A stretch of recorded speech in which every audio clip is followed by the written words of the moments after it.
Hello, everyone. My name is Lorena Hall, and today's topic of discussion is squamous cell carcinoma.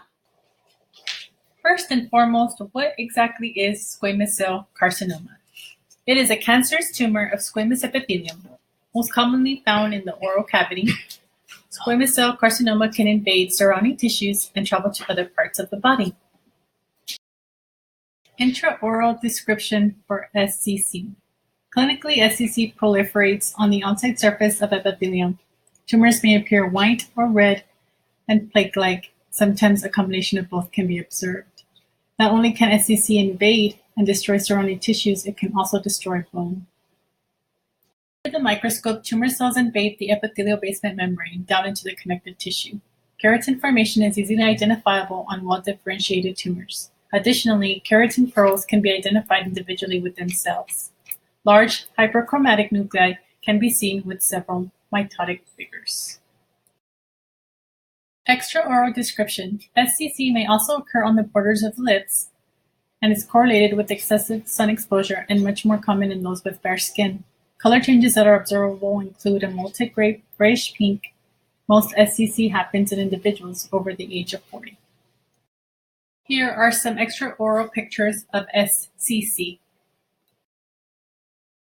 Diagnostic process. If the clinician suspects SCC, he or she will ask about the duration of the lesion. If the lesion does not resolve, the clinician will refer out for a biopsy. If the individual is diagnosed with cancer, he or she will begin the staging process to identify the current stage of cancer. The system most often used is the American Joint Commission on Cancer, TNM system. The T in tumor helps identify the size of the tumor, the location, and any growth into nearby structures or tissues.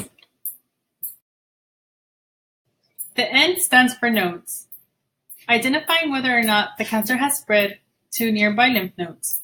If so, the presence or absence of cervical lymph nodes is important in predicting the patient's prognosis. And finally, the M is for metastasis, meaning has a tumor spread to distant sites or other parts of the body. Next, I will discuss the treatment for squamous cell carcinoma. Squamous cell carcinoma can be treated by surgical excision, radiation therapy, or chemotherapy. Sometimes radiation therapy or chemotherapy can be used in combination with surgery. Occasionally, radiation therapy is used alone. The prognosis of squamous cell carcinoma is related to the size, the location of the tumor, and the presence or absence of metastasis. Determining these factors play an important role in predicting the patient's prognosis. The smaller the tumor, the better the prognosis. The higher the patient falls within the TNM system, the worse the prognosis. If the cancer has traveled to cervical lymph nodes, prognosis is much poorer, which is why it is crucial to clinically recognize non-painful areas of leukoplakia and erythroplakia, while they are much smaller in size, thus removing all potential pre-malignant lesions. Symptoms of radiation therapy include severe xerostomia due to damage to the salivary gland tissue, so it is important to educate patients on preventative dental care, fluoride application, and excellent oral hygiene. Below are my references. Most of the information was taken from the Oral Pathology for the Dental Hygienist book, and additional information was obtained from the American Cancer Society.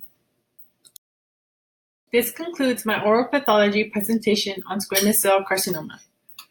I hope I have provided adequate information to help you understand the description, the diagnostic process, the treatment, and the prognosis of squamous cell carcinoma.